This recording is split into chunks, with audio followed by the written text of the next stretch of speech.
Page Alam Hasan পেজের সাথে যোগাযোগ করেন। নতুন বউ নিয়ে পুরান বউ নিয়ে যান।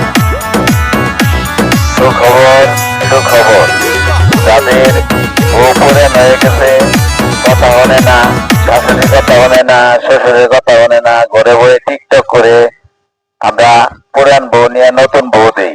যারা যারা বউ পাল্টাই নিয়ে আসবেন আমাদের সাথে যোগাযোগ করেন। আমাদের পেজ আলম হাসান পেজের সাথে যোগাযোগ